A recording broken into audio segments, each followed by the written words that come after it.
കപ്പിൽ കേരള ബ്ലാസ്റ്റേഴ്സിന് തകർപ്പൻ ജയം. സ്പോർട്ടിംഗ് ഡൽഹിയെ എതിരില്ലാത്ത 3 ഗോളിന് തകർത്തു. ഇരട്ട ഗോളുമായി തിളങ്ങി സ്പാനിഷ് താരം കോൾഡോ ഒബിയേറ്റ.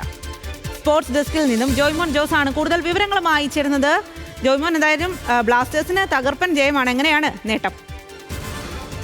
തീർച്ചയായും സ്വാതി സൂചിപ്പിച്ചതുപോലെ തന്നെ ഒരു തകർപ്പൻ ജയമാണ് സൂപ്പർ കപ്പിൽ കേരള ബ്ലാസ്റ്റേഴ്സ് സ്വന്തമാക്കിയിരിക്കുന്നത്. അതിൽ തന്നെയായാലും ഈ സീസണിൽ തന്നെ തുടർച്ചയായ 2ാം ജയമാണ് ബ്ലാസ്റ്റേഴ്സ് ഈ സൂപ്പർ കപ്പിൽ ഈ ടൂർണമെൻറ്റിൽ സ്വന്തമാക്കുന്നത്. ഇതിൽ തന്നെയായാലും ആദ്യ മത്സരത്തിൽ എതിരില്ലാത്ത ഒരു ഗോളിനായിരുന്നു ബ്ലാസ്റ്റേഴ്സ് ജയമെങ്കിൽ ഇക്കുറി സ്പോർട്ടിംഗ് ഡൽഹിയെ വീഴ്ത്തിയത് ഏകപക്ഷീയമായ 3 ഗോളുകൾക്കാണ്. അതിൽ തന്നെയായാലും ഇരട്ട ഗോളുമായി തിളങ്ങിയ സ്പാനിഷ് താരം ഒബിയേറ്റയുടെ പ്രകടനമാണ് ബ്ലാസ്റ്റേഴ്സിന് നിർണായകമായത്. അതുപോലെ തന്നെ കോറോ സിംഗ് ബ്ലാസ്റ്റേഴ്സിന് ഒരു ഗോളുടെ നേടി ആ ഗോൾ വേട്ട പൂർത്തിയാക്കിയിരുന്നു. അപ്പോൾ ഇതോടുകൂടി ഈ ടൂർണമെൻറ്റിൽ സെമി എന്ന കടമ്പയിലേക്ക് ബ്ലാസ്റ്റേഴ്സ് അടുത്തുകൊണ്ടിരിക്കുകയാണ്. അതായത് പുതിയ പരിശീലകൻ കറ്റാലയുടെ നേതൃത്വത്തിലാണ് ബ്ലാസ്റ്റേഴ്സ് സൂപ്പർ കപ്പിൽ ഇറങ്ങിയത്. അതിൽ തന്നെയായാലും മിന്നും പ്രകടനമാണ് ഈ ടൂർണമെൻറ്റിൽ കാഴ്ചവെച്ചത്. അപ്പോൾ ഇന്ന് നടക്കുന്ന 2ാമത്തെ മത്സരത്തിൽ മുംബൈ സിറ്റി അതുപോലെ തന്നെ രാജസ്ഥാനെ നേരിടുന്നുണ്ട്.